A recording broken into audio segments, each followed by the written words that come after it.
તારીખ 26/4/1995 ઉનાવામાં હનુમાનજીના મંદિરમાં સ્વામી સચ્ચિદાનંદ પરમહંસ ભક્તિ નિકેતન આશ્રમ પેટલાદ દંતાલીવાળાનું પ્રવચન, કેસેટ નંબર 144।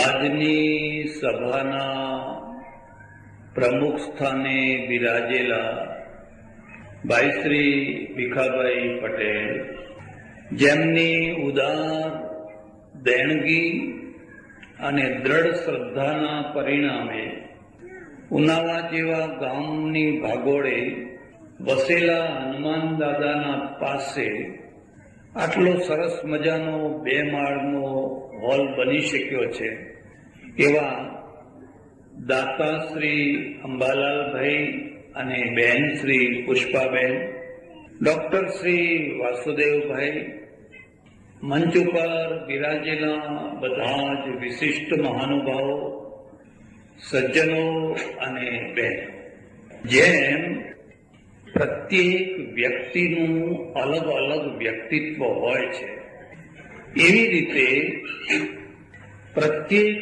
ગ્રંથનું પણ વ્યક્તિત્વ હોય છે, પ્રત્યેક ગામનું પણ વ્યક્તિત્વ હોય છે, પ્રત્યેક મહોલ્લાનું પણ વ્યક્તિત્વ હોય છે, પ્રત્યેક જ્ઞાતિનું પણ વ્યક્તિત્વ હોય છે।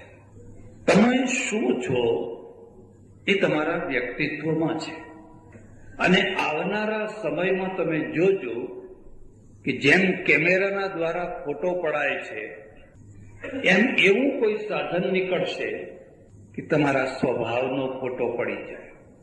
અત્યારે તો ચહેરાનો ફોટો પડે છે, પણ સ્વભાવનો ફોટો પડતો, અને જો સ્વભાવનો ફોટો પડતો હોત તો નબળા માણસોનો જે સંગ કર્યો એ કર્યો હોત, પહેલા દિવસે જ ખબર પડી જાય। સ્વભાવ છે એ તો સંપર્કથી ખબર પડતો હોય છે, અનુભવોથી ખબર પડતો હોય છે।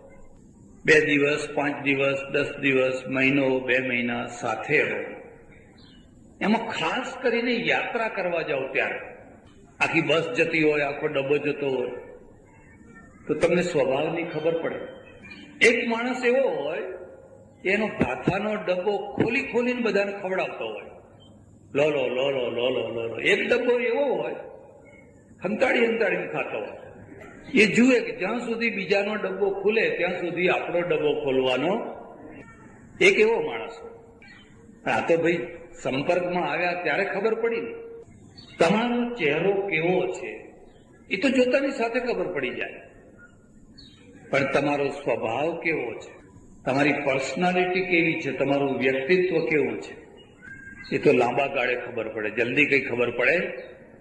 કેટલાક માણસો એવા હોય કે એમને દર કલાકે ક્રોધ ચડતો હોય, દર કલાકે, એ સારું છે, તરત ખબર પડી જાય ક્રોધી માણસ છે। કેટલાકને અઠવાડિયે ચડતો હોય, એટલે તમારે અઠવાડિયા સુધી રાહ જોવી પડે। જો 6 દાડા રહ્યા ભેગા તો તમને એમ લાગે કે તો બહુ શાંત સ્વભાવનો, પણ જો 7મો દિવસ ત્યાં ક્યાં જોયો છે। કેટલાકને મહિને ચડતો હોય, અને એક નિયમ છે, જેમ જેમ ક્રોધ ચડવાનો પીરિયડ લાંબો થતો જાય એમ એમ ક્રોધની માત્રા ભયંકર થતી જાય। પેલો જે દર કલાક વાળો હોય ને એ તો ચીડિયા સ્વભાવ વાળો સામાન્ય હોય, પણ 6 મહિને કે 12 મહિને જેને ક્રોધ ચડતો હોય એ દુર્વાસા સમજી લેવા, એને તમે સરળતાથી શાંત ના કરી શકો। ઠંડુ બળદ ભડકે નહીં, પણ જો ભડકે પછી એને કાબુમાં રાખી શકાય। તમારી, મારી, આપણની, સૌની એક પ્રકૃતિ છે, એક વ્યક્તિત્વ છે, એક સ્વભાવ છે, અને સ્વભાવ એ જ તમે છો।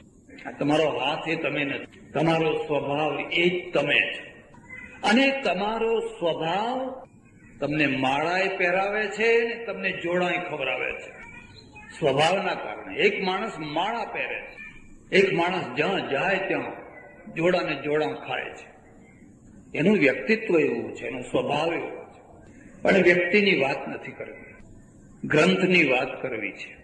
ખાસ કરીને આપણા ધાર્મિક ક્ષેત્રમાં જે ગ્રંથો છે એ બે પ્રકારના છે, અને સંપૂર્ણ ક્ષેત્ર જે છે એના જે ગ્રંથો છે એ 4 પ્રકારના છે. ધાર્મિક ક્ષેત્રની વાત કરીશ. ધાર્મિક ક્ષેત્રમાં 2 પ્રકારના ગ્રંથો છે, મગજને ભરનારા અને હૃદયને ભરનારા. કેટલાકને મગજ ભરવું હોય અને કેટલાકને હૃદય ભરવું. પછી ચર્ચા કરું. જિંદગીમાં સૌથી મોટામાં મોટું દુઃખ છે ને એ ખાલીપણાનું છે. ગજવું ખાલી હોય તો કેવું લાગે? બાકી બધું સારું હોય, પણ ગજવું ખાલી હોય બહુ દુઃખ થાય. તમારા ગજવામાં જયારે પડ્યા હોય પૈસા ને, તમે ઉનાવા નીકળો, ઊંઝા નીકળો, ચહેરા ઉપર તેજ હોય. પેલા પૈસા છે ને એ પૈસા તમારા અંદર થઈને આમ ચહેરા ઉપર આવતા હોય. હમણાં જોજો ને, કાલે હવન કરવાનો છે, પાટલા ઉપર કોઈને લાભ લેવાની ઓફર થવાની છે. એવા ઘણા માણસો હશે કે એમની ઈચ્છા હોય કે જિંદગીમાં 1 વાર તો પાટલા ઉપર બેસવું, પણ ક્યાંથી બેસવું? ગજવું ખાલી છે. બેસવાની તો ઘણી ઈચ્છા હોય, જોકે ઘણા લોકો બહુ સાહસી હોય, તિજોરી ખાલી હોય, ગજવું ખાલું હોય તોય બોલે, ધડાકા કરે, તાળીઓ વગડાવે, પછી કોને આપવા છે? હમણાં તો તાળીઓ વાગવા દો, પછી કોને આપવા છે? પછીની વાત પછી. કેટલાક માણસો હંમેશા વર્તમાનમાં જીવતા હોય છે, પછી જે થવું હોય થાય. મારા એક સજ્જન છે, એમના ત્યાં હું જમવા ગયો, એકદમ મગ મગ મગ મગ કરતા બાસમતી ચોખા, સુગંધ આવે. એક વચ્ચે બીજી વાત કહું છું, સુખ બધાને ગમે છે, સાધુઓને ગમે છે. એ તો અમે એટલા માટે ત્યાગ કરીએ કે ત્યાગથી તમે પ્રભાવિત થાઓ એટલે ત્યાગ કરીએ છીએ. બાકી જો કોઈ જોનાર ના હોય તો કોઈ ત્યાગ ના કરે. ખબર પડે કે આપણે આમ કરશું તો લોકો તરત જ પ્રભાવિત થશે. અને એટલે હું તમને કહું છું કે કોઈના સ્થૂળ ત્યાગથી પ્રભાવિત ન થશે. આ સાધુ છે, એમણે કપડાં નથી પહેર્યા, એમનું હૃદય ભક્તિથી ભરેલું છે, અને જે 2 પૈસા એ કમાયા છે સારા કામમાં આપવા માટે હંમેશા ઉદાર રહે છે. મને એમણે એક વાત કરી, મને કે અમે બ્રાહ્મણો આ પટેલોની 84 ખા ખા કરી, હવે અમારે એમને 84 ખવડાવી છે.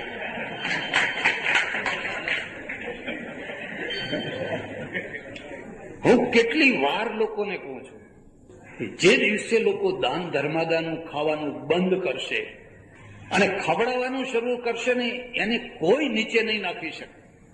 એનો ઉદ્ધાર થવાનો ને થવાનો જ.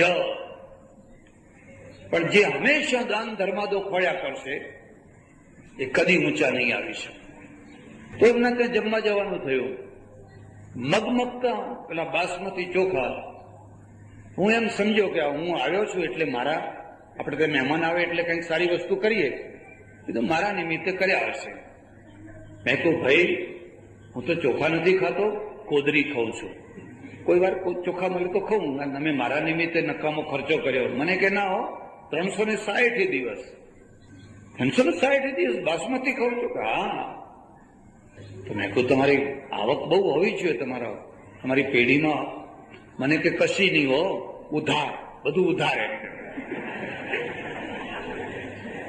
શું વાત કરો છો? પછી આપશો ક્યાંથી?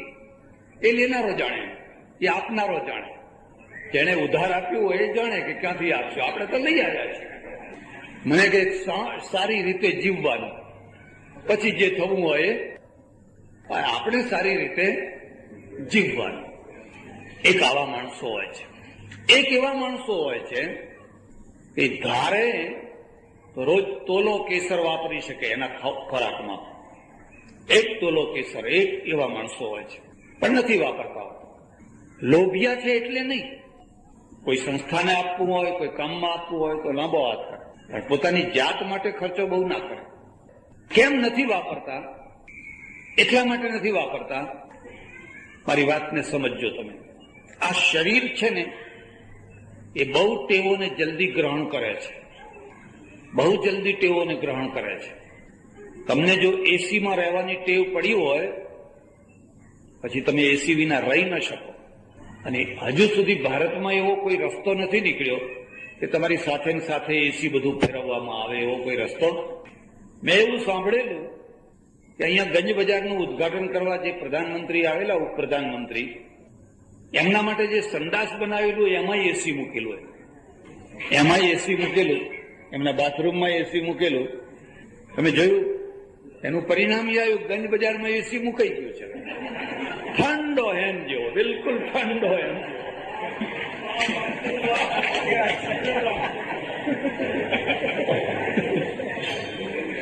અલ્યા તમે સમજો, આપણે ખેડૂતના દીકરા, ઠીક છે હવે કોઈ વાર એસી મળ્યું તો વાપરી લીધું, પણ લૂમાં બેસવું પડે તોય બેસી શકે.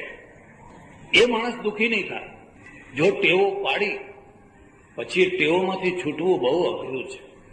એટલે પેલો કરોડાધિપતિ માણસ છે, પણ એ જાણે છે કે આ પૈસાનો ભરોસો નથી, આ લક્ષ્મીનો ભરોસો નથી, આ સ્થિતિનો ભરોસો નથી. આજે ચડતી હોય ને કાલે પડતી હોય. આજે તમારા ઘરમાં તિજોરી છલકાતી હોય અને કાલે ખાલી ખમ થઈ જતી હોય. તો આપણે એવી રીતે જીવન જીવો કે જેથી આમાંય જીવી શકીએ અને પેલામાંય જીવી શકીએ, બંનેમાં જીવી શકીએ. પણ આપવાનું થાય તો એનો હાથ કદી ટૂંકો નથી થતો. એક ત્રીજો માણસ છે, એ ખાઈ નથી શકતો, ખવડાવી નથી શકતો, આપી નથી શકતો. મારા ઓળખીતા એક સજ્જન છે, કરોડાધિપતિ છે, કરોડાધિપતિ છે. પણ તમે જો એમની સાથે જમવા બેઠા હો તો એમની નજર તમારા ભાણા ઉપર રહે, તમારી રોટલી ગણે, તમારી 3, 4, એટલે પેલા રસોઈયાને કહે. પણ એને કહેવા દે કે એ ના પાડશે, તારે ના પાડવી. પણ જો તમે ચોથી ઉપર જો 5મી રોટલી લો એટલે એમને તાવ આવવા માંડે, એમને તાવ ચડવા માંડે કે આ તો 5 ખાધી, આ તો 6 ખાધી. એટલે પેલા રસોઈયાને કહે રે ગરમી છે, રવા દે, તું આગ્રહ ન કર. આવા માણસો છે, જીવતા જોડા ખાતા હોય છે અને મર્યા પછી એ જોડા ખાતા હોય છે. જિંદગી બરબાદ કરતા હોય છે છતાં પૈસે, પોતાના પૈસા હોવા છતાં. એટલે તમારું જે વ્યક્તિત્વ છે, તમારી જે પર્સનાલિટી છે, એ તમારા અંદર રહેલી છે. ઘણા માણસો એવા હોય, તમે જો એની સાથે યાત્રા કરવા જાઓ ભૂખે મરી જાઓ. એ ખાય નહીં, ખાવા દે નહીં, ખાવાની ઓફર ન કરે. તમને ભૂખ લાગી હોય કે જાઓ અહીં થોડો નાસ્તો કરીએ, ના ના ના એડો હજુ તો ક્યાં, હજુ આગળ આગળ આગળ આગળ કરતા હાથ પાડી નાખે તમને. એ મરે ને તમને મારે. અને કેટલાક માણસો એવા હોય કે તમને ખવડાવ કરે, ખાવ ખાવ ખાવ ખાવ, પોતાના પૈસે ખવડાવ. આ તમારી પ્રકૃતિ છે, આ તમારો સ્વભાવ છે. આવી જ રીતે ગ્રંથનો પણ સ્વભાવ હોય છે, ગ્રંથનું પણ વ્યક્તિત્વ હોય છે. અમારે ત્યાં બ્રહ્મસૂત્ર છે, દર્શન ગ્રંથો છે, એ મગજ ભરવા માટે છે. સૃષ્ટિ કેવી રીતે થઈ, પરમાત્મા કેવો છે, આત્મા કેવો છે, પરલોક કેવો હોય, બધું મગજના જે પ્રશ્નો છે ને એ પ્રશ્નોને ભરવા માટે, ઉકેલવા માટે. એક બીજી વાત છે, દુનિયામાં અડધો ભાગ્યશાળી કોણ છે? જેને ભૂખ લાગે છે. અને પૂરો ભાગ્યશાળી કોણ છે? જેને ખોરાક મળે છે. મગજની ભૂખ લાગે, હૃદયની ભૂખ લાગે, પેટની ભૂખ લાગે. પેટ છે પણ ભૂખ જ નથી. બસ ઢગલા બંધ, પૈસો છે. અત્યારે તો કેરીનો તૈયાર રસ મળે છે. ખબર નહીં એમાં શું શું હોય છે, પણ કલર જરૂર હોય છે. આપણા ઘરમાં રસ કાઢીએ તો એટલો કેસરી રંગ નથી નીકળતો. એસેન્સ હોવું જોઈએ, ખાંડ હોવી જોઈએ, બધું ઘણું હોવું જોઈએ. પણ કોણ ખાય? ડોક્ટરે ના પાડી છે, મગનું પાણી, મગનું જ પાણી બસ. મારા એક ઓળખીતા બહેન હતા, સંન્યાસ લીધેલો, 75-80 વર્ષે ગુજર્યા. વૈષ્ણવ ધર્મ પાલન કરે પહેલેથી, પુષ્ટિ માર્ગી. આખો દિવસ એનો લાલો ને એનો ઠાકોરજી, એનો લાલો ને એનો ઠાકોર. લાલાને આ ખવડાવું, લાલાને આ ખવડાવું, લાલાને આ ખવડાવું, લાલાને આ ખવડાવું, સવારથી સાંજ સુધી. હું તમને એક બીજી વાત કહું છું, ઘરમાં ઠાકોરજી રાખતા હોય તો રાખજો. જ્યારે ઘરમાં રસોઈ તૈયાર થાય ત્યારે ભગવાનને થાળ ધરાવજો. સારી વસ્તુ છે. અતિશય વેવલા ના થશો. કેટલાક માણસો છે એના પેટ ખાલી હોય, ભૂખ ના લાગતી હોય. મેં તમને કહ્યું ને, તમને ભૂખ લાગતી હોય તો તમે બહુ મોટા ભાગ્યશાળી છો. મગજની ભૂખ લાગે છે. તમને કદી એવો પ્રશ્ન થાય છે કે હનુમાનજી છે કોણ? આટલા વર્ષોથી અહીં દર્શન કરવા આવો છો. એક વાર તો મનમાં એવો પ્રશ્ન થવો જોઈએ કે હનુમાનજી છે કોણ? એક પગ ઊંચો રાખ્યો છે, હાથ ઉપર પેલું પહાડ ઉપાડ્યો છે, એક હાથમાં ગદા રાખી છે, બસ. કારણ કે ભૂખ જ નથી લાગતી. દાદાને પગે લાગ્યા, આંટા મારીને ઘર ભેગા. તમને મગજની ભૂખ નથી લાગી એટલે તમે તત્વ સુધી નથી પહોંચી શકતા. અને જે તત્વ સુધી નથી પહોંચી શકતો એ તત્વ વેદતા નથી થઈ શકતો. અને જે તત્વ વેદતા નથી થતો હતો એ લોકોને કદી સાચો રસ્તો નથી બતાવી શકતો હતો. તમને મગજની ભૂખ લાગવી જોઈએ. કેમ આપણી ધજા આવી કેમ છે? વચ્ચેથી ફાડ્યું કેમ છે? પરદેશમાં લોકો બહુ પ્રશ્નો પૂછે, ગોરા લોકો એટલા પ્રશ્નો પૂછે, અને આપણા દેશમાં કોઈ પ્રશ્ન જ ના પૂછે. હું એકવાર સુરપુરા આવેલો ઘણા વર્ષો પહેલા, પછી થોડો પ્રવચન શરૂ કરેલું. 2-4 દિવસ થયા, મેં ગામ લોકોને પૂછ્યું, તમારે કઈ શંકા હોય તો પૂછજો. મને કે સીધું સટ કહો છો, એમાં શંકા શાની અંદર? કાંઈ શંકા બંકા રહેતી જ નથી એમ. મને આનંદ ના થયો, મને દુઃખ થયું. દુઃખ એ બાબતનું થયું કે હું ભેંસો આગળ ભાગવત વાંચું છું.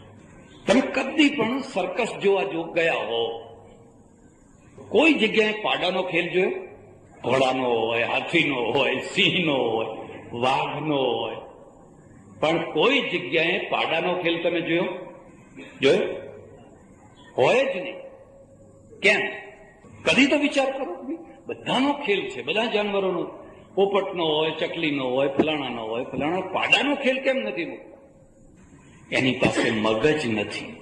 ભેંસનો અર્થ થાય છે જે પવાલી ભરીને દૂધ તો આપે, પણ એની પાસે મગજ નથી. અને એનું પરિણામ આખા ભારત ઉપર આવ્યું છે. એ દૂધ પીનારો માણસ સાયકલ લઈને રોડ ઉપર ઉભો હોય, તમે ગમે એટલો હોર્ન વગાડો ને આમ પાડાની માફક જોશે. તમારી ગાડી ઠેઠ નજીક પહોંચી જાય પછી આમ ડોળા કાઢશે, ભાઈ આ હોર્ન તને ખસેડવા માટે નથી. ત્યાં સુધી તો કાં તો તમારે વળાંક લઈ લેવાનો, કાં તો બ્રેક મારવાની. મને ઘણી વાર લોકો કહે, કેમ આ લોકો નથી સમજતા? મેં કહ્યું, આ ભેંસના દૂધનો પ્રભાવ છે. આપણે મગજથી બધાને પાડા બનાવીએ છીએ. એટલે આ ઉભા ને ઉભા હોય, કોઈ 1 વાર કહો, 2 વાર કહો, 3 વાર કહો, તમને શંકા થવી જોઈએ, તમને પ્રશ્નો થવા જોઈએ. કારણ કે તમારા મગજમાં ભૂખ ઉઘડી છે. અને શંકા થતી જ નથી, પ્રશ્નો થતા જ નથી. એટલે એનો અર્થ એ છે કે મગજમાં કોઈ ભૂખ નથી. આ દેશમાં એવા શ્રોતાઓ છે, એકવાર રજનીશનું પ્રવચન સાંભળે અને કે હા કંઈ કહેવું પડે, કઈ વાણી છે. અને બીજા દાડે ડોંગરી મહારાજનું પ્રવચન સાંભળે ને કે હા કઈ વાણી છે. એટલે આ રજનીશને ડોંગરી મહારાજને શું લેવા દેવા? એમાં તો કોઈ મેળ જ નથી. પણ એને તો એક જ છે, કઈ વાણી છે. તમે એની પાસેથી કોઈ અપેક્ષા ના રાખી શકો. કોઈ અપેક્ષા. એની પાસે પોતાનું મગજ જ નથી. તમે જ્યાં બેસાડો ત્યાં તમારા મગજની અંદર એક ભૂખ લાગવી. આ હનુમાનજી કોણ છે? આપણું હિન્દુઇઝમ શું કહે છે? તમારા દેવો દેવીઓ, એમના વાહનો, એમના હથિયારો, એમનો આકાર, એમની પ્રકૃતિ, આ બધું શું છે? આપણે એક બ્રહ્મવાદી છીએ, એક પરમાત્મા. ઉપનિષદ કહે છે એક બ્રહ્મ, એક પરમાત્મા. 2 નહીં, 3 નહીં, 4 નહીં. જો એક બ્રહ્મવાદ છે તો પછી આ હનુમાનજી કોણ છે, ફલાણું કોણ છે, એને કદીક તો તમારા મગજમાં સમજવાનો પ્રયત્ન કરો. એક વર્ગ એવો છે કે આ બધું ખોટું છે, એ પણ અધૂરિયો વર્ગ છે. એ પણ અધૂરિયો વર્ગ છે. અધૂરિયો એ અર્થમાં છે કે થોડા ટાઈમ પહેલા અહીંયા એક એવું ટોળું નીકળેલું, એ લાકડું બોલે છે. જુઓ, આ લાકડું બોલે છે ને, આ ખાટલો બોલે છે ને, આ બોલ્યું એમ કે આ લાકડું બોલ્યું. લોકોને ગૂંચમાં નાખે અને પછી એ ગૂંચમાં ગુરુ થઈ જવાના. ગૂંચમાં નાખે એ ગુરુ થાય, ગૂંચમાં કાઢે એ ગુરુ થાય. ગૂંચમાં નાખે એ ગુરુ ના થાય, પણ ગૂંચમાંથી જે બહાર કાઢે એ ગુરુ થાય. આવું ઉનાવા જેવું ગામ અને બાજુમાં જ એક નદી અને નદીનો ઢાળ ને રસ્તો કાચો. ગાડી શેઠની નીકળી, શેઠની ગાડી પેલા ઢાળમાં કાદવમાં ફસાઈ ગઈ. બહુ મહેનત કરી પણ બહાર નીકળી નહીં. ગભરાયા કે હવે શું થાય. ત્યાં જોયું તો પેલા કિનારા ઉપર 5 માણસો બેઠેલા. ભાઈ કઈ મદદ કરશો, ગાડી ફસાઈ ગઈ છે ને તમે મદદ કરશો? તો કે હા ચાલો. આવ્યા, જોર કરીને મદદ કરીને બહાર કાઢી. પેલા શેઠ છે ને ઉદાર હતા, ફટ દઈને 100 રૂપિયાની નોટ આપી. લો કે ચા પાણી કરજો. હું તમને કહું છું, કોઈ પણ માણસ તમને મદદ કરે એની કદર કરજો, લુખ્ખા ના થશો. બાકી જે થવું હોય એ થજો, પણ કદી કઈ લુખ્ખા થશો. પાણીની પરબે પણ 1 ગ્લાસ પાણી પીવો તો 5 પૈસા આપજો. ખબર નહીં હવે 5 પૈસા ચાલે છે કે નથી ચાલતા. ચારા ના આપજો, લુખ્ખા ના થશો. અરે તમને મદદ કરી. શેઠ બહુ ઉદાર માણસ, ફટ લઈને 100 રૂપિયા આપ્યા. પણ વળી એને પૂછવાનું મન થયું, ભાઈ તમે શું ધંધો કરો છો? તો બસ આ કિનારે બેસીએ છીએ. કેમ? કે આ ગાડી ફસાઈ જાય એને કાઢી આપીએ છીએ. હે? તો એના કરતા આ ફસાય નહીં એવું જ કરતા હોય તો? કે ના, એ ફસાય એવું અમે જ કર્યું છે. આ ફસાય એવું અમે જ કર્યું છે કે ગાડી ફસાય તો અમને કોઈ બોલાવે ને. પહેલા ગૂંચો નાખવાની અને ગૂંચો નાખ્યા પછી ગુરુ થઈ જવાનું. જે ગૂંચો નાખે એ ગુરુ ના હોય, ગૂંચો કાઢે એ ગુરુ હોય. બુદ્ધની વાણી, સંતની વાણી, સૂફીની વાણી બિલકુલ સરળ હોય. પંડિતોની વાણી ગૂંચવાયેલી હોય. તમે ગાંધીજીનો વાંગ્મય દેહ વાંચો, બિલકુલ સરળ. તમારે કોઈ શબ્દકોશની જરૂર નહીં, કોઈ વાક્ય રચના માટે ગૂંચવાવાની જરૂર નહીં. રામકૃષ્ણ પરમહંસની વાણી વાંચો, બુદ્ધની વાંચો, બિલકુલ સરળ. હંમેશા સાચી વાત સરળ હોય છે, બનાવટી વાત જ કઠિન હોય છે. જે તમે જોયું છે, જે તમે અનુભવ્યું છે, એની તમારે સાક્ષી આપવી હોય તો તમને કંઈ ગોખાવવું પડે ખરું? તો તમે તો બધું બોલવાના જ છો, એમાં કંઈ ગોખવાની જરૂર નથી. ગોખવું ક્યારે પડે કે ખરેખર તમે કશું ના જોયું હોય અને તમે સાક્ષી બન્યા હો, ત્યારે વકીલને તમને બધું ગોખાવે. અને 1000 રીતે ગોખાવેલું હોય, પેલો વકીલ જરાક ઉલટું સુલટું કરે એટલે બધું. સત્ય હંમેશા સરળ હોય છે. સત્ય કદી પણ ગૂંચવાયેલું નથી હોતું. કદી ફાંફા ના મારશો. ફાંફા મરાવનારાઓ પાસે જશો નહીં. એ તો તમને ગૂંચમાં નાખીને ફાંફા મરાવે છે. સત્ય તો બહુ સ્પષ્ટ છે, બહુ સરળ છે. એટલે એક ગ્રંથ તો એવા છે જે તમારા મગજને ભરે છે. પ્રશ્નો થાય, શંકાઓ થાય, તમે તમારા મગજને શાંતિ આપે. એક ગ્રંથ એવા છે જે તમારા હૃદયને ભરે છે. એક બીજી વાત છે, મગજ ભરેલું હોય એ માણસ વધારે સુખી હોય કે હૃદય ભરેલું હોય એ વધારે સુખી હોય? કોઈ વાર વિચાર કરજો. એક વકીલ લબાલબ જ્ઞાન ભરેલું, એક પ્રોફેસર, જાણે લાઇબ્રેરી જોઈ લો એનું મગજ, પણ ઘરમાં જાય દાચું ઉતરી જાય છે. કારણ કે ઘરમાં કોઈ જગ્યાએ પ્રેમ નથી. એટલે હૃદય ખાલી છે. અને હૃદય ખાલી છે એટલે પેલા થોથા છે ને ઓથા છે, એ તો ત્યાં યુનિવર્સિટીમાં કામ આવે. સામાન્ય લાઈફમાં એ શું કામ આવવાના? સામાન્ય લાઈફમાં તો પ્રેમ કામ આવતો હોય છે. હૃદય તો પ્રેમથી ભરાતું હોય છે. પૈસેથી ના ભરાય. પૈસેથી તિજોરી ભરાય, અને તિજોરીના દ્વારા તમે કોઈના શરીરને ખરીદી શકો, કોઈના મનને ખરીદી શકો, કોઈના હૃદયને ના ખરીદી શકો.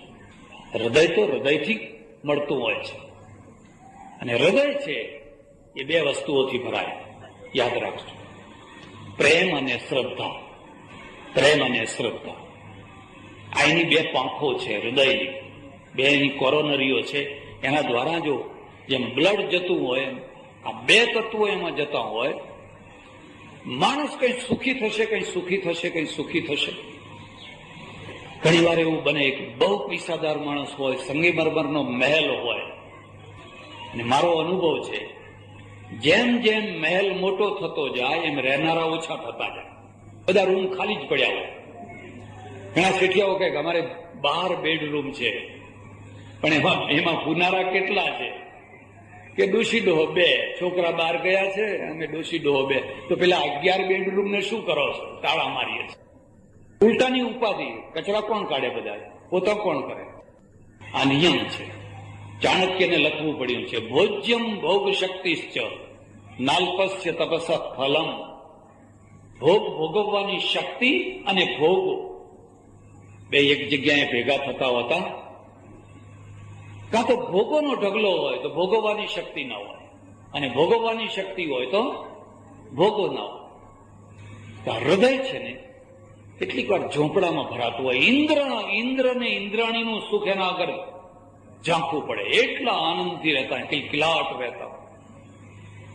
અને પણ જુઓ તો રોબોટ જેવા ફરતા હોય. રોબોટ જોયા છે?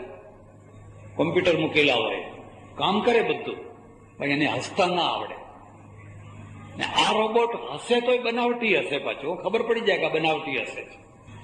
એક શેઠને મેં કહ્યું કે કંઈક હસો હસો હસો, માણસ જ હસે છે. મને કે 6 વર્ષ થયા હસ્યા ને. એ કેમ 6 વર્ષ થયા? મને કે ઘરમાં એવી ઘટના ઘટી ગઈ ને 6 વર્ષથી મને હસવું નથી આવતું. મૂળ વાત ઉપર આવો તો હૃદય જે છે એ બે રીતે ભરાય છે, પ્રેમથી ભરાય છે અને શ્રદ્ધાથી ભરાય છે. ભારતમાં આટલી ઉંમરના વૃદ્ધ માતાઓ પણ આનંદથી કેમ રહે છે? અમેરિકામાં જઈને જોજો, ડોશીઓ ડોહાઓ એકલા ઘરમાં બેઠા હોય, એકલા. મોટું ઘર હોય, બહાર બરફ પડતો હોય, કોઈ પૂછનારું ન હોય. બહાર પેપર વાળો પેપર નાખી જાય, દૂધ વાળો દૂધ મૂકી જાય, ફલાણું ફલાણું કરી જાય, પણ અંદર કોઈ માણસ જ નહીં. એને પૈસાની ખોટ નથી, એને માણસની ખોટ છે. આપણો દેશ એક એવો છે, આ ડોશીઓ બધી ભેગી થાય ને ઓટલા ઉપર ભેગી થાય બધી, અને આટલી એક ડબ્બી ખોલે, ચીકણી ક્લબ. એ જે ફડાકા લેવા માંડે, જે ફડાકા લેવા માંડે, જે ફડાકા લેવા, સાંજ ક્યાં પડી ગઈ ખબર જ ના પડે. અને બધી વહુઓની જ વાતો કરતી હોય, ભેગી થઈને બધી વહુઓની જ વાતો કરતી હોય. કેટલીક વાર આખું ઘરનું ઘર ઉથલાઈ મારે. જે ઘરને આ રેલવેનું મોટું ક્રેન ના ઉથલાવી શકે એ ઘરને એક ડોશી ઉથલાઈ નાખે. તમારે ભાડ ભાડ ભાડ ભાડ ભડકા બાદ કરે છે. એનું જમા પાસું છે, એનું ઉધાર પાસું છે. આપણે જીવીએ છીએ કારણ કે આપણી પાસે હૃદય છે અને હૃદયને ભરવાની વસ્તુ છે. પણ હું બીજી વાત તમને કહીશ, બધા ભાગ્યશાળી નથી હોતા, બધાને પ્રેમ નથી મળતો, બધાને પ્રેમ નથી મળતો. અને પ્રેમ છે ને માગવાથી નથી મળતો. માણસો મળે તમને, અને નોંધ કરજો, લખી લેજો, દુનિયામાં બધું મળશે પણ વફાદાર માણસ મળે એનાથી વધારે કોઈ મોટી વસ્તુ નથી. તમને કોઈ વફાદાર માણસ મળ્યું છે? વફાદાર પત્ની મળી છે? વફાદાર પતિ મળ્યો છે? વફાદાર દીકરો મળ્યો છે? વફાદાર ભાગીદાર મળ્યો છે? વફાદાર નોકર મળ્યો છે? તમને કદર નથી. તમને દુનિયાની મોટામાં મોટી ચીજ મળી છે, જો તમે એને સાચવી શકો તો. અને બધું મળ્યું હોય પણ બેવફા માણસો મળ્યા હોય તો, બાકી બધું મળ્યું છે. પત્ની છે પણ ઘરનું બધું પિયર ભેગું કરે છે. હજુ પિયર ભેગું કરતી હોય ત્યાં સુધી તો સારું. હું પરદેશમાં રહું, રાત્રે 11 વાગે પ્રવચનો કરી અને આવીએ, એક બહુ પૈસાદાર માણસના ઘરમાં ઉતરેલા. એનું દીવાનખાનું તમે જુઓ તો રાજા મહારાજા જેવું, અને એમાં 2 દીવાનખાના, 4 મોટી ગાડીઓ, એની સાહેબી આમ મન કિલ્લોલ કરે કે હા. અને હું તમને એક બીજી વાત કહું છું, કોઈની સાહેબી જોઈને રાજી થવું, પેટ ના બાળવું હો, પેટ ના બાળવું, રાજી થવું. ભલે આપણને ના મળ્યું હોય પણ કોઈને તો મળ્યું છે ને, સારું છે. તો હું મનમાં રોજ વિચાર કરું કે હા હા, ભગવાને કેટલું આપ્યું છે અને કેટલું આપ્યું છે. 15 દિવસ થયા હશે, 15 દિવસ. રાત્રે 11 વાગે પ્રવચન કરીને અમે આવ્યા, 2 મિનિટ પહેલા બેસીએ, પછી એના રૂમમાં જાય, હું મારા રૂમમાં. એને મારો હાથ પકડ્યો અને છોકરું રડે એમ રડવા માંડ્યો, દીધી આવી. અરે અરે, મેં કહ્યું કેમ કેમ રડો છો? મને કે આજ જે તમે કથા કરીને એ બધી મારી જ કથા હતી. મેં કહ્યું તો રોજ લોકોની જ કથા કરું છું કે રામાયણ તો નિમિત્ત માત્ર હોય, પણ જે સામે બેઠા હોય એમની જ કથા રોજ કરું છું. ના, પણ કે આજ તો રજે રજ બધી મારી જ કથા તમે કરી. મેં કહ્યું એવું શું ઘટતું આવ્યું? એને જે કહ્યું એ કહેવાય એવું નથી. એને મને કહ્યું અને કે મારા જેવો કોઈ દુનિયામાં દુઃખી માણસ નથી. અરે હું 15 દિવસથી કહું છું કેટલું સુખ છે, કેટલું સુખ છે, કેટલું સુખ છે, ના કે મારા જેવો કોઈ દુઃખી નથી. મેં 3 વાર આત્મહત્યા કરવાનો પ્રયત્ન કર્યો, પણ 3 વાર બચી ગયો. મને મોત પણ આવતું. પછી એને જે દુઃખની વાત કરી ને, મારાથી અહીં કરી ન શકાય. મારી પત્ની વફાદાર નથી. હું બહાર જઉં એટલે મારા દુશ્મનો ઘરમાં ભેગા કરે છે અને દુશ્મનોને ભજીયા ખવડાવે છે, આઈસ્ક્રીમ ખવડાવે. મારી બધી કમાણી છે એ મારા દુશ્મનોને ખવડાવે છે. અમે ખાનદાન માણસો, આબરૂદાર વેપારી માણસો. પેલા સામાન્ય માણસ હોય તો મારધાર્યું કચકો જુદો. અમારાથી એ ના થાય. નથી આમ થતું, નથી આમ થતું, નથી રહેવાતું. તમને ખબર નથી વફાદાર માણસનું કેટલું સુખ હોય. એ કાળું હોય, એ કુબડું હોય, એ ગમે તેવું હોય, પણ એ વફાદાર હોય તો એ લાખ રૂપિયાનો છે. અને પેલું ઉજળું હોય, રૂપનો અંબાર હોય તો એ ઝેર છે, એ મૃત્યુ છે. અને પ્રેમને ને વફાદારીને સંબંધ છે. વફાદારી વિના પ્રેમ હોય. ધર્મમાં આવવાનું કારણ શું? તમે અહીં સત્સંગ હોલમાં ના આવો, 2 પૈસા કમાવો ને તો શું વાંધો છે? અહીંયા તમને એ સમજાવાય છે કે જો તમારે સુખી થવું હોય તો પતિ પત્ની બંને વફાદાર હો, તો બાપ દીકરો એકબીજાને વફાદાર હો, તો 2 પેઢીવાળા એકબીજાને વફાદાર હો. તો તમે નોકરી કરતા હોય તો નોકરી પણ વફાદારીથી કરો તો તમારો બેડો પાર થઈ જશે. અને આ વફાદારી એક દિવસ પૂજાતી હોય છે, એની કદર થતી હોય છે, એક દિવસ એની પૂજા થતી હોય છે. આ અંબાલાલભાઈ મારી બાજુમાં બેઠા છે, પેલા પુષ્પાબેન ત્યાં બેઠા છે. તમે જોઈ શકો છો, બેયના દાંપત્યને જોઈ શકો. કૂતરા બિલાડા સંતાન તો પેદા કરતા હોય છે, પણ એમનો સંબંધ તો ક્ષણિક સંબંધ છે. પછી તો એક ટુકડા માટે લડી મરતા હોય છે. લડી મરે કે એક ટુકડા માટે ડાગ્યો પેલાને બચકું ભરતો હોય છે.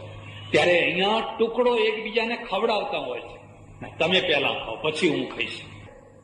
એવા ઘણા ઘર હોય છે કે ગરીબીના દિવસોમાં પત્ની ભૂખે રહી જાય અને એના પતિને ખવડાવે, અને પોતે ભૂખે રહી છે એની ખબર ના પડવા દે. એને ખબર ના પડવા દે મેં ખાધું નથી, પણ એને ખવડાવે. એની કેટલી કિંમત. અને એ જ પછી કોઈ જગ્યાએ પુષ્પાબેનનું નામ મુકાતું હોય, તો કોઈ જગ્યાએ અંબાલાલનું નામ મુકાતું હોય. કોઈ વિધવા છે એ પોતાના પતિના નામે કંઈ કરતી હોય, તો કોઈ વિધુર છે એની પત્નીના નામે સંસ્થા ઉભી કરતો હોય. તમે મરી ગયા પણ તમારા જે ગુણો છે, તમારી જે યાદ છે, એ અમે નહીં મરવા દઈએ. આ તો ખાનદાની છે, આનું નામ તો ખાનદાની છે.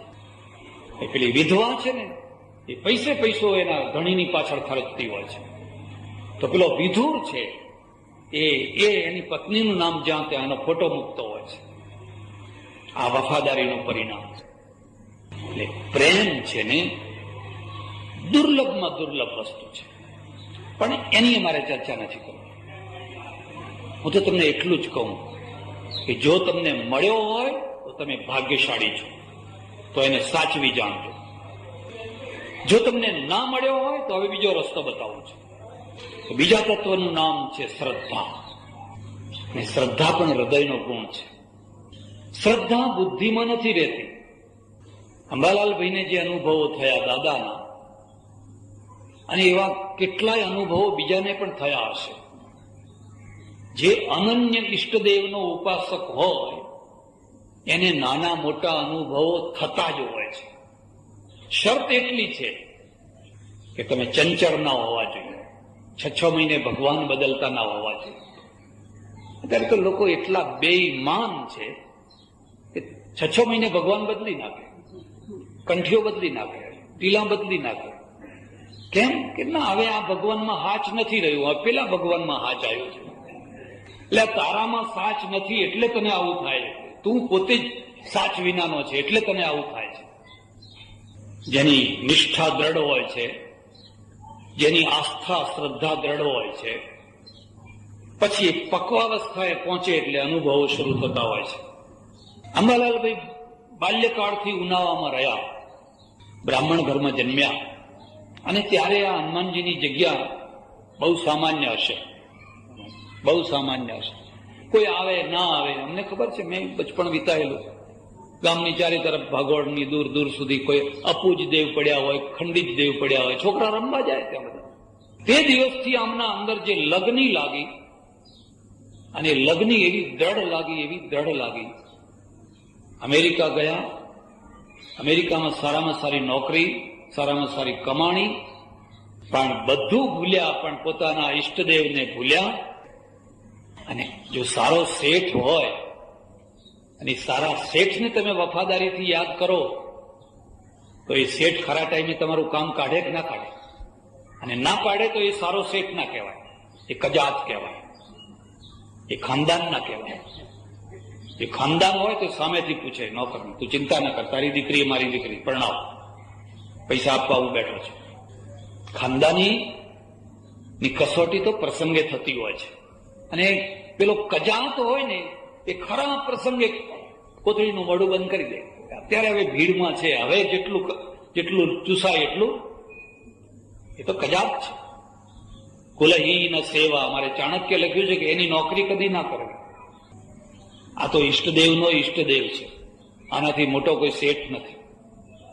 અને આ શેઠના ચરણોમાં જેનું માથું નમે છે ને એને બીજા કોઈના ચરણોમાં માથું નમાવાની જરૂર રહેતી.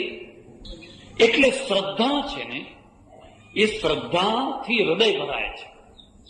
પ્રેમ અને શ્રદ્ધા બે ભેગા થયા હોય તો ધન્ય થઈ ગયા.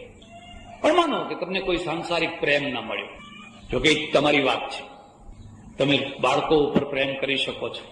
રસ્તામાં છોકરા રમતા હોય, તમારા ગજવામાં પીપરમિન્ટ રાખો, થોડી ચોકલેટ રાખો અને છોકરાઓને આપો, પ્રેમ કરો. તમારા છોકરાને આપો એમાં કઈ મોટી વાત હતી? કઈ ગજવું ભરીને રોજ નીકળવાનું, અને જે છોકરું મળે ને પછી તમે જુઓ આખા ગામના છોકરા તમને પ્રેમ કરે છે કે નથી કરે? દાદા આયા, દાદા આયા, દાદા આયા, દાદા. ઊંઝામાં હું જોઉં છું, 1-2 પટેલો છે, રોજ સવારે આટલા બધા રોટલા લઈને નીકળે છે. પેલું કંઈક થેલો જેવું કરે અને નીકળે. એ કૂતરો કોણ જાણે કેમ આમ રાહ જોઈને બેઠા હોય. બીજા બધા આવતા જતા માણસો, પણ બીજા કોઈ નહીં. એ નીકળે એટલે ગેલમાં આવી જાય, ખુશમાં આવી જાય. જેનું કોઈ નથી એના થઈ જાવ, અને પછી એ ટુકડો ટુકડો ટુકડો નાખતા નાખતા નાખતા ખેતરે ખેતરે દૂર દૂર સુધી ફરવા જાય. કયું આને આમાંથી શું મળવાનું છે? આનો શું બદલો મળવાનો છે? બસ હવે બદલાની વાત બંધ કરો. બદલાની વાત બંધ થાય ત્યાંથી જીવન શરૂ થાય છે. તમે અત્યાર સુધી એક જ વિચાર કર્યો કે હું આ કામ કરું તો મને શું મળશે, મારું શું, એમાં મારું શું. એવું કહેવાય છે કે અમદાવાદી હોય ને, કોઈ બેઠા નથી ને, એની પર્સનાલિટી જ્યાંથી શરૂ થાય, મારું શું એમાં, મને એમાં શું મળશે. એક ડોહા અમદાવાદના સ્ટેશને ઉતર્યા એટલે એક ભાઈને કહ્યું, ભાઈ આ કયું સ્ટેશન? કે કાકા 1 રૂપિયો આપત બતાવો. કે ભાઈ 5-10 વર્ષ પહેલા આવેલો ત્યારે તો ચારાના માગેલા, કે મોંઘવારી ના વધી ગઈ? તો કે ના, ખબર પડી ગઈ. એમ હવે આ કયું સ્ટેશન છે ખબર પડી ગઈ. અમદાવાદ સિવાય કોઈ બીજો કોઈ આવો પૈસો માગે? પર્સનાલિટી છે, વ્યક્તિત્વ છે. શું મળશે? અરે એક તમને વાત કહેવાની હતી. આખી જિંદગી રામની સેવા કરી, ઉભા પગે, આમ પગ રાખીને વીરાસનમાં બેસવાનું. કારણ કે પલાઠી વાળીને બેઠા હોય તો ઉઠતા વાર થાય. ઘણા લોકો એવા હોય, એક બાપજી કઈ સેવા હોય તો બતાવજો. આપણે કઈક તારે એક ગ્લાસ પાણી લાવો ને એટલે તરત જ બીજાને કહે, એક ગ્લાસ પાણી લાવજે. એટલે બીજો પાછો ત્રીજાને કહે, ત્રીજો ચોથાને કહે. કલાક વીતી ગયો, ભાઈ હજુ પાણી ના આવ્યું. હા, એટલે પાણી ના આવ્યું, એટલે પાણી ના આવ્યું. આ લોકો કદી સેવા કરી શકે? આ તો ઓર્ડર કરી શકે. પટેલની જાનમાં બધા જ મુખી હોય, હવે સેવા કરે કોણ? હે, બધા જ મુખી હોય, હોકો કોણ ભરે? હનુમાનજી પાસેથી શીખવાનું. હનુમાનજી હંમેશા વીરાસનમાં બેસે. એક બીજી વાત, રામ અને હનુમાન પહેલા મળ્યા ઋષ્યમુખ પર્વતમાં. સુગ્રીવ બિચારો વિપત્તિમાં પડી ગયેલો, પોતાના સગા ભાઈના દ્વારા વિપત્તિમાં મુકાઈ ગયેલો, અને નિર્દોષ હોવા છતાં વિપત્તિમાં મુકાઈ ગયેલો. સંસારનો અર્થ જ થાય છે, નાની મોટી વિપત્તિઓ આવે ને આવે જ. ઘણી વાર નિર્દોષ હોવને વિપત્તિ આવે, ઘણી વાર સગા ભાઈના દ્વારા આવે. દુશ્મન બીજો હોય તો હજુ સમજ્યા, પણ સગા ભાઈના દ્વારા. વાલીએ એની પત્ની પડાવી લીધી અને તગડી મૂક્યો, મારી નાખું. ઋષ્યમુખ પર્વતમાં એ નહીં મારી શકે એટલે એ ત્યાં રહેતો. અને ઉપરથી જોયું કે બે ભાઈઓ આવી રહ્યા છે, બે માણસો આવી રહ્યા છે. એટલે સુગ્રીવે કહ્યું, કોઈ વાલીએ કોઈ આપણને મારવા માટે કોઈ માણસો મોકલેલા છે. હનુમાનજી તમે જાઓ અને જઈને તપાસ કરો કે આ કોણ છે. હનુમાને બ્રાહ્મણનું રૂપ, વિપ્ર રૂપ ધરી, બ્રાહ્મણનું રૂપ ધર્યું અને રામ પાસે આવ્યા. આ બીજી વાત નોંધ કરજો, પ્રેમ અને શ્રદ્ધા કદી પણ શંકા વિનાના હોતા નથી. એમાં શંકા રહેવાની જ, પ્રેમમાં શંકા રહેવાની જ. અને એટલે શંકા તમને ચિંતા ઊભી કરાવે છે. અને એટલા માટે એકલો પ્રેમ કદી સફળ નથી થતો હોતો, એની સાથે વ્યવહાર કુશળતા. એવા માણસો સાથે વગર જોતા હળો ફળો નહીં કે તમારા ઉપર શંકા થાય. તમે વગર જોતા એવા માણસો સાથે શું કામ બેઠક ઉઠક રાખો છો, જેના સાથે તમારી શંકા થાય. શંકા નિર્મૂળ ક્યારે થાય? જ્યારે અનુભવોની દ્રઢતા થાય પછી. તમારા ઘરમાં નોકર રહ્યો, પેલા બધાના ઉપર શંકા થવાની, પણ એને એક વાર કહ્યું આ સેટ તમારું ઘડિયાળ પડ્યું, આ 10 રૂપિયા પડ્યા. એક વાર બાથરૂમમાંથી તમારી વીંટી કે હાર લાવીને આપ્યો, જો આ બેના તમારો હાર પડ્યો તો ભૂલી ગયા લાગો છો. હવે એને 5 વર્ષ થઈ ગયા, હવે એના ઉપર શંકા થતી. આ 5 વર્ષ એને તપ કર્યું છે, શંકા કાઢવાનું તપ કર્યું છે. અને પહેલા જ દિવસે જેને હાથ માર્યો, બીજા જ દિવસે ઘર બહાર. પછી એ લાંબો ટાઈમ નોકર રહી શકે? પ્રેમ અને શ્રદ્ધા બંને શંકા રહેતી હોય છે, પણ શંકા ક્યારે દૂર થાય? જ્યારે તમારા અનુભવો પક્વાવસ્થાએ પહોંચે ત્યારે. એટલે હનુમાનને, સુગ્રીવને શંકા છે કે કોણ છે. રામને શંકા નથી. રામ પૂર્ણતાએ છે, આપણે અપૂર્ણતાએ છે. અને પછી જયારે હનુમાનને પોતાનું સાચું રૂપ બતાવ્યું ને, બસ તે દિવસથી એ દાસ થઈ ગયા. પછી કદી સાથ છોડ્યો? તમે રામ ના થાવ તો કઈ નહીં, કોઈના હનુમાન તો થજો. તમે ગાંધીજી ના થાવ તો કઈ નહીં, પણ કોઈ ગાંધીજી હોય એના મહાદેવ દેસાઈ તો થજો. તમે મહાવીર ના થાવ તો કઈ નહીં, પણ ગૌતમ ગણી તો થજો, તો તમારો બેડો પાર થઈ જાય. દરેકને એક હનુમાન હોય છે, દરેક મહાપુરુષને એક હનુમાન હોય છે, જે 16 કળાએ સમર્પિત હોય છે, સંપૂર્ણ ભાવે સમર્પિત. અને સંપૂર્ણ ભાવે સમર્પિત હોય છે ને એના સંબંધો કદી તૂટતા હોતા. જે સમર્પિત નથી હોતા ને બદલો માંગતા હોય છે ને એના સંબંધો તૂટી જવાના, કારણ કે અપેક્ષાઓ પૂરી ના થઈ એટલે સંબંધો તૂટવાના. આ તો સમર્પિત છે, બદલો નહીં, મારે કઈ બદલો ના જોઈએ. પછી તો રામ અને હનુમાનની જોડી જામી, બરાબર જામી. તમે જાણો છો, હનુમાનની બે વાતો યાદ રાખવાની, એક સંપૂર્ણ સમર્પણ અને એક સંપૂર્ણ પરાક્રમ. પરાક્રમ વિનાનું સમર્પણ છે ને એ શરણાગતિ છે, એ લાચારી છે. અને પરાક્રમ નથી, શું કરે? હવે હાથ જોડવા જ પડશે. પરાક્રમ સાથે સમર્પણ. હનુમાનમાં કેટલું પરાક્રમ છે! એ લંકા જઈ શકે છે, સમુદ્ર પાર કરી શકે છે, લંકાને બાળી શકે છે, રાવણને નીચું બતાવી શકે છે, ઔષધિનો આખો પહાડ ઉપાડીને લાવી શકે છે. હનુમાન શું નથી કરતો? રામ કાજ કરબે કો આતુર. એટલું મોટું પરાક્રમ છે, પણ આટલું મોટું પરાક્રમ હોવા છતાં પણ સમર્પણ છે, સમર્પિત છે. આ પરાક્રમ બધું માત્ર રામ માટે છે, રામના કામ માટે છે, બીજા કોઈ કામ માટે નહીં. ખેર, લંકા ઉપર વિજય થયો, અયોધ્યા પાછા આવ્યા, આનંદના દિવસો આવ્યા, સુખના દિવસો આવ્યા. લક્ષ્મણે કહ્યું, આ બધું આ લોકો આપણાને કેટલી મદદ કરી હતી. રામાયણમાંથી આ શીખવાનું. રામાયણ તો હૃદય ભરનારો. અને તમે જો 1 મહિનો રામાયણ સાંભળો, તમારા ઘરમાંથી જે પ્રેમ ખૂટી ગયો હોય ને, એ પ્રેમ ધીરે ધીરે ભરાવા લાગે. પતિને પત્ની ઉપર પ્રેમ આવે, પત્નીને પતિ ઉપર ખાવ થોડો રોટલો ખાઓ. એક સજ્જને મને કહ્યું, મહારાજ તમારે 1 મહિનો અમારે ત્યાં રોજ દર વર્ષે આવું. મેં કહ્યું કેમ? એમ, અમારા ઘરમાં બધું સારું થઈ જાય છે. પરલોકમાં તો જે થવું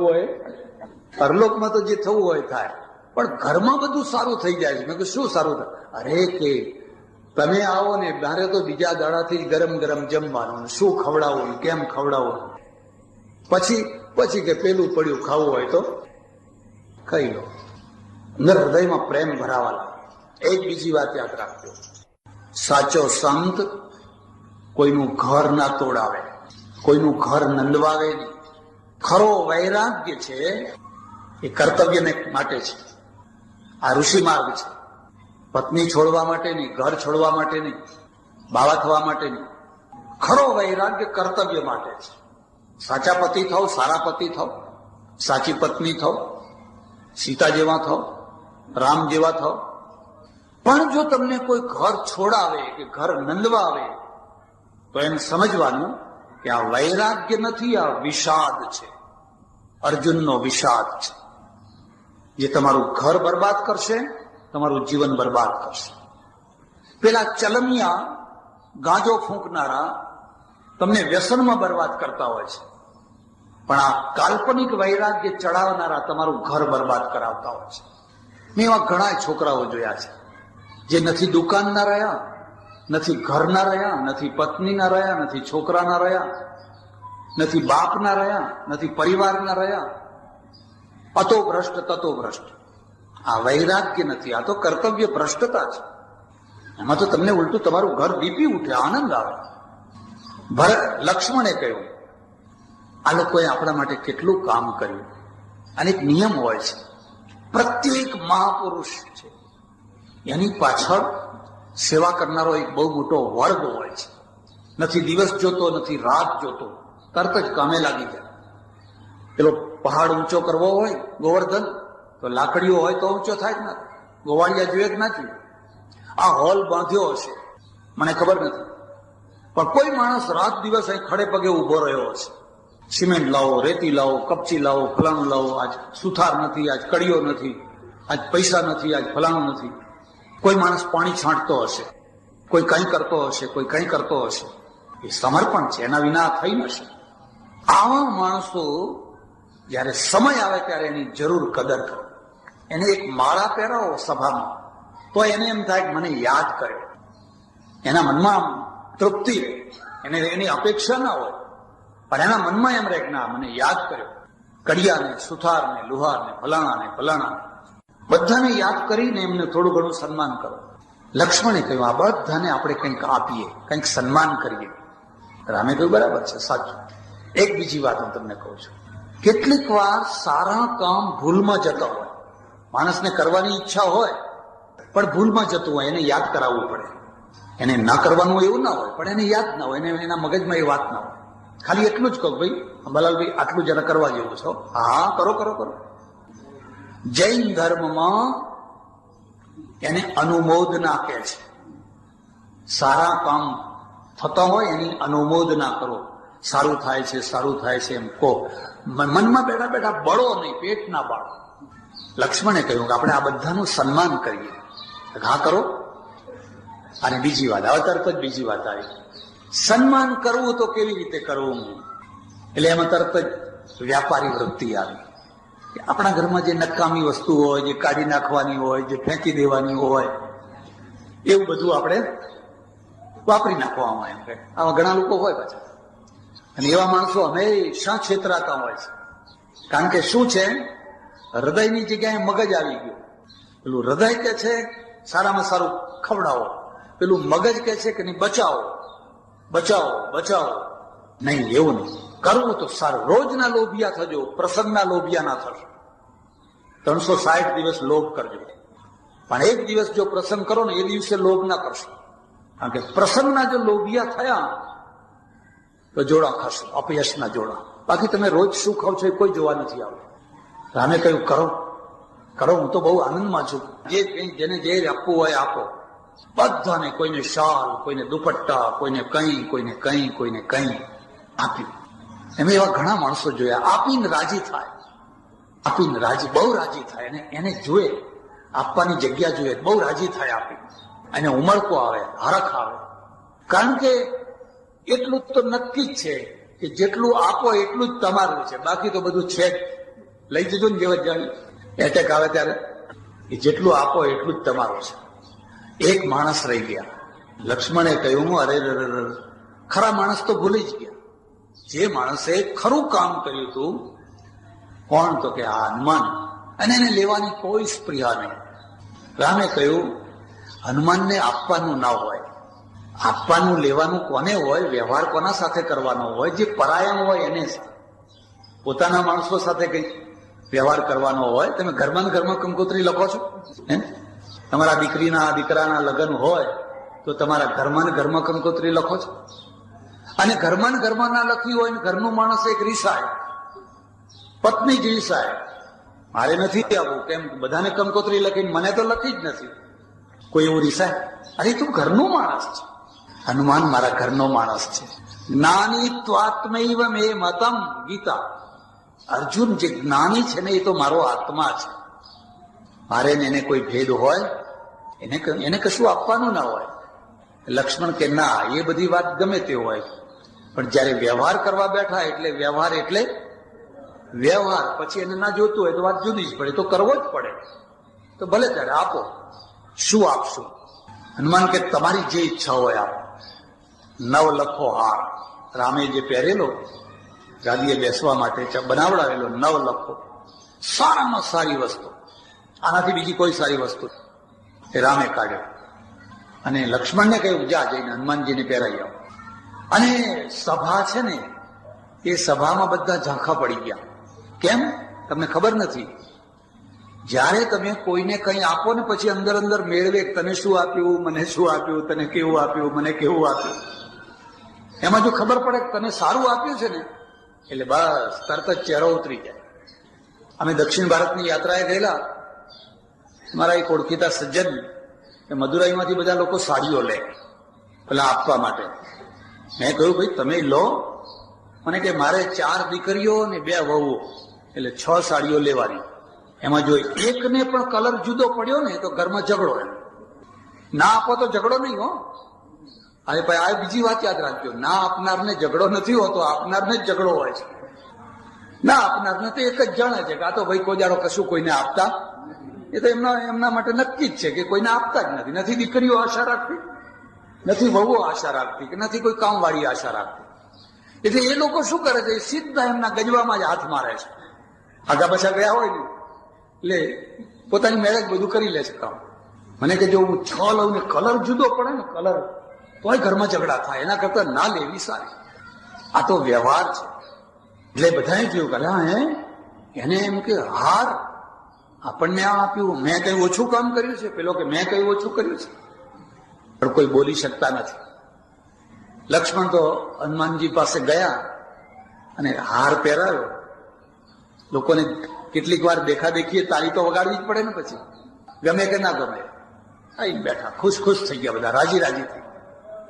હવે આ બાજુ હનુમાને શું શરૂ કર્યું ખબર છે? પેલા મોતીઓ તોડવા માંડ્યા. અંદર બધું જે સોનું એ બધું ગૂંથેલું ને આમ દાંતેથી તોડવા માંડ્યું એટલે લોકો જોઈને પાછા લોકો હસવા માંડ્યા. આ અંતે વાંદરું એટલે એને કઈ ગતા, એને તો ચણોઠી આપ્યો, ચણોઠીના બોરાવ કે એવું કઈ, તોય એના કામ. આ વાતને યાદ રાખજો, પ્રત્યેક મહાપુરુષ ઉપર હંમેશા અનાડી લોકો હસતા હોય છે. એ તો પછી મરી ગયા પછી એની પૂજા થતી હોય છે. અનાડીઓ અનાડીના ચશ્માથી જોતા હોય છે. જ્ઞાનીનો ચશ્મા જુદા છે, અનાડીઓની દ્રષ્ટિ જુદી છે. હસ્યા બધા, ખીખી ખીખી કરી, તોડી તોડીને ફેંકી દેવા માંડ્યા. લક્ષ્મણને આંચકો લાગ્યો, ખરેખર જેની મેં ભલામણ કરી, જેની સિફારસ કરી અને આટલો મોટો હાર અપાવ્યો, ઓછામાં ઓછું આ સભા પૂરતા તો એની મર્યાદા રાખવી હતી. આ તો સભામાં જ તોડી નાખવા માંડ્યો. રામને કહ્યું, મારી ભૂલ થઈ ગઈ હો, ખરેખર આ હાર આપવા જેવો નતો, કારણ કે એની કદર નથી હારની. રામે કહ્યું, એવું ના હોય, આખી દુનિયામાં હનુમાનને એક હું જ જાણું છું, મારા સિવાય બીજા કોઈ હનુમાનને જાણી શક્યા, અને મને એક હનુમાન જાણે છે. અર્જુનને કૃષ્ણ જાણે છે અને કૃષ્ણને અર્જુન જાણે છે. બાકીના લોકો તો તમાશો છે, જો હંસો થોડીક આમે વગાડ્યું, થોડુંક આમે વગાડ્યું. હનુમાનને હું જાણું છું, હનુમાન શું છે. ઝવેરી માણેકને જાણે છે અને માણેકને ઝંખના છે. કોઈ ઝવેરીના હાથમાં પડવું, અનાડીના હાથમાં ના પડવું. અનાડીના હાથમાં હીરો હોય તો કોડી, હીરાને ઝંખના હોય છે. તું જા, જઈને પૂછ કે આ મોતી કેમ તોડીને ફેંકી દો છો? આ બધા પૂછ્યું. એટલે હનુમાને કહ્યું, હું જોઉં છું કે આમાં કોઈ જગ્યાએ રામ છે, હું રામ જોઉં છું અને મને એમાં રામ દેખાતા નથી, એટલે હું એને ફેંકી દઉં છું. મેં મારા જીવનમાં રામ સિવાયની કોઈ વસ્તુનો સંગ્રહ કર્યો અને આમાં મને રામ દેખાતા નથી. ત્યાં લોકો ફરી હસ્યા, ફરી ખડખડાટ હસ્યા બધા. એમ તો તમારા કાળજામાં રામ હશે એમ ને?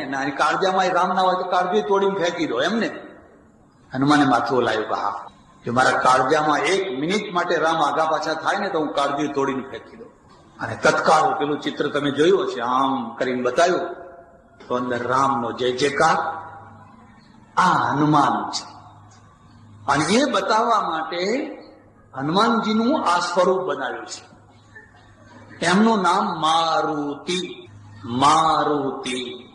ખબર નહીં આ કારનું નામ મારુતિ કેમ રાખ્યું, એ તો ભગવાન જાણે. એનો અર્થ લોકો જુદો કરે છે પાછો. મારુત છે ને પવનનું નામ છે, મરુત. બધો લાંબો ઇતિહાસ છે, પૌરાણિક છે ને બહુ સમજવાનો છે, પણ હું તમારો વધારે ચર્ચા નહીં કરું. ગર્ભમાં તો ઇન્દ્રજીના ટુકડા કરવા માંડ્યા ત્યારે એ રડવા માંડ્યો. એટલે પેલો ઇન્દ્ર કે છે, મારુત મારુત મારુત, રડીશ નહીં. એટલે એનું નામ મારુત પડ્યું. અને એ મરુત, જે મારુત પવન, જે એનો પુત્ર, એટલે હનુમાનનું નામ પડ્યું મારુતિ. અને પવન છે પરાક્રમનો દેવ છે. નથી કહેતા કે એને પવન આવ્યો છે. ઘણા ના આવે, હમણાં કોઈ ના આવે તો સારું. ધૂણતા નથી હોતા. અને 4 માણસો પકડી રાખો તો એમ કે પકડ્યો ના રહે. કેમ? પહેલા તો 1 માણસ થી પકડી રહેતો હતો, હવે કેમ નથી પકડી રહેતો? પવન આવ્યો છે. અને જો હળપ કરીને ઉભો થઈ જાય માણસ, આમ થર 100 માણસ સામે ઉભા હોય ને, 1 માણસના અંદર જો હનુમાન આવે ને, પવન ચડે ને, 100 માણસને બગાડી નાખે. કારણ કે એનામાં હનુમાન છે, પવન આવ્યો છે, બળ છે, પરાક્રમનો દેવ છે. અને જો પવન ચાલ્યો જાય બસ પછી તો હોય ને તો હોય ભાગવા માંડે. આપણે આ રીતે પૂજીએ છીએ, એટલે આપણે એને મારુતિ નામ પાડ્યું. એનું પરાક્રમ શું છે ત્યારે વાત સમજવા જેવી છે. હનુમાનના એક પગમાં લંગડાશ છે, ખબર છે ને? બધો લાંબો ઇતિહાસ ચર્ચા નહીં કરીએ. હનુમાનજી છે ને, કે હનુમાનજી સૂર્યને પકડવા દોડ્યા ને પછી પછડાયા, પગ લંગડો થઈ ગયો. એ લંગડા પગને ટેકો આપવા માટે શું રાખ્યું? તો પનોતી રાખી. તમે જોજો, એક પગ નીચે પનોતી છે ને, અને એનું પરિણામ એ આવ્યું કે હનુમાનને કદી પનોતી બેસે જ નહીં. રામને બેસે, રામને ડબલ પનોતી બેસી, 14 વર્ષની બેઠી જ ના બેઠી, 14 વર્ષની પનોતી બેઠી. તમારે તો 7 વર્ષની બેઠી હશે, પણ એને 14 વર્ષની બેઠી.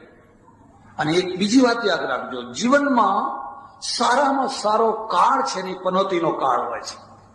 શરત એટલી છે કે પનોતીના કાળને જો તમે પાર કરી શકો તો. કારણ કે રામ ભગવાન પનોતીના કાળમાં થયા.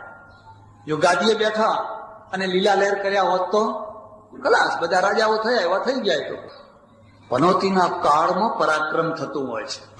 તમારી પેઢી માદી પડી, તમારા ઘરમાં કંઈ થયું, તમને આમ વિપત્તિ આવી, તમને આમ દુઃખ આવ્યું, તમને આમ દુઃખ આવ્યું, પનોતી. હવે એ ટાઈમે તમારા જીવનનું ઘડતર થતું હોય, નિર્માણ થતું હોય છે.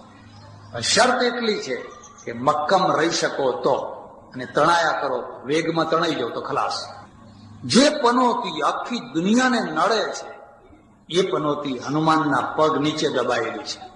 એટલે હનુમાનને એ પનોતી નડતી, અને એટલે લોકો શનિવારે તેલ ચડાવવા જાય છે. અલૌકિકતા આવી ગઈ.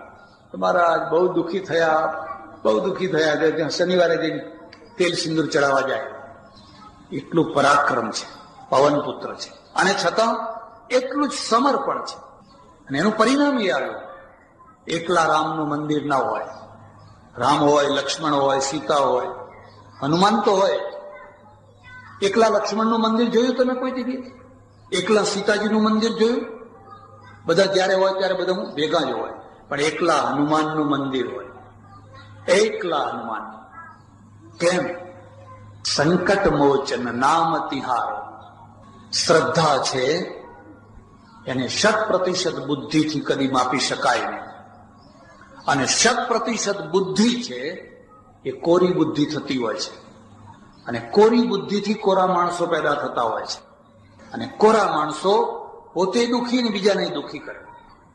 લોટમાં મોયણ જોઈએ, અને મોયણ નાખેલી ભાખરી ખાવ તો સારી લાગે, અને મોયણ વિનાની ભાખરી ખાવ તો ચામડા જેવી થઈ જાય. હજુ ભાખરીને તો તોય સમજ્યા, પણ ઘી વિનાનો શીરો ખાવ તો. જિંદગીમાં મોયણની જરૂર છે, તેલની જરૂર છે, ચિકાસની જરૂર છે. અને ચિકાસ એ ભાવના છે, એ લાગણી છે, એ ભાવના છે. અંબાલાલભાઈને લાગણી, ભાવના હતી, શ્રદ્ધા હતી. ઠેઠ અમેરિકાથી અહીં આવ્યા. 2-3 માણસો આવજા કરે, 50,000 60,000 નો ખર્ચો થઈ જાય.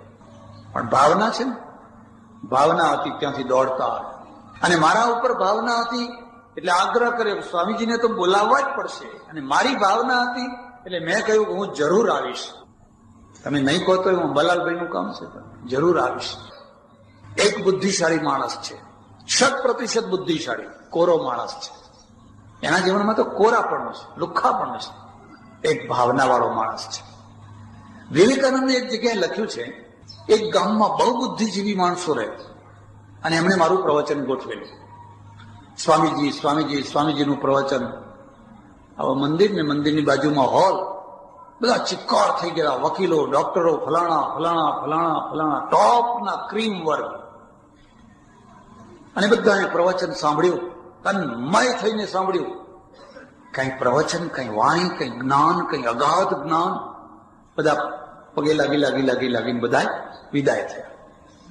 હવે વિવેકાનંદ લખે છે કે તે દિવસે સવારથી મેં કશું ખાધેલું નહીં. હવે બન્યું એવું કે એક પ્રવચનમાં એક ડોશી મારી સામે બેઠેલા, બેઠા બેઠા ઝોકા ખાય. અને પ્રવચનકાર હોય ને એને ઝોકા ખાનારો દુશ્મન જેવો લાગે. ઝોકા ખાવા તો પણ પાછળ જઈને ખાઓ, પેલાનો મૂડ ના બગાડો. આ ગઝલ કવાલી વાળા હોય, તમારે એમનો પ્રોગ્રામ બગાડવો હોય તો કંઈ જ નહીં કરવાનું, 2-4 ઝોકા વાળા બેહાડી દેવાના, બસ ખલાસ, પ્રોગ્રામ ખતમ. એટલે એ લોકો પોતાના તરફથી 4-5 વાહવા કરનારા રાખે, વાહ ઉસ્તાદ, વાહ ઉસ્તાદ, એટલે એને પાનો ચડે આમ. હવે મનહૂસ માણસો આમ કરતા હોય, પેલા માણસના મગજ ઉપર અસર થાય. હવે ડોશી બેઠી થાંભલે બેઠી ઝોકા ખાધે રાખે. આમ જોઈને એવો ગુસ્સો આવે, હવે કરવું શું? એ સભા પૂરી થઈ, લોકો તો બધા ગયા વખાણ કરતા કરતા. છેલ્લે ડોશીમાં આવ્યા. એટલે વિવેકાનંદ, આ ડોશી આ ઝોકા ખાતી હતી જેમ મહારાજને પગે લાગી, બાપજી કઈ ખાધું છો, ભૂખ્યા છો? એટલે આટલા બધામાંથી આ એને જ પૂછ્યું, બીજા કોઈ પૂછ્યું જ નહીં. એટલે કે ના માજી ખાધું તો નથી, આજ તો ભૂખ્યો છું, બપોરે કઈ જમવાનો મેળ નથી પડ્યો. ચિંતા ના કરશો, હું હમણાં દૂધ ને રોટલો લાવું છું. તારા ઘરે ભેંસ છે અને તાજો રોટલો બનાવીને દૂધ ને રોટલો લાવું છું. વિવેકાનંદ લખે છે કે અડધા કલાકમાં એ દૂધ ને રોટલો લઈને આવીને મને ખવડાયું અને હું વિચારમાં પડી ગયો કે જે જોકા ખાતા હતા એ જાગતી હતી અને જે બધા વાહ વાહ કરતા હતા જાગતા હતા એ ખરેખર એમને કોઈને એમ સૂઝ્યું જ નહીં કે આ માણસ ભલે એને પૂછો તો ખરા કે ખાધું છે કે નથી ખાધું.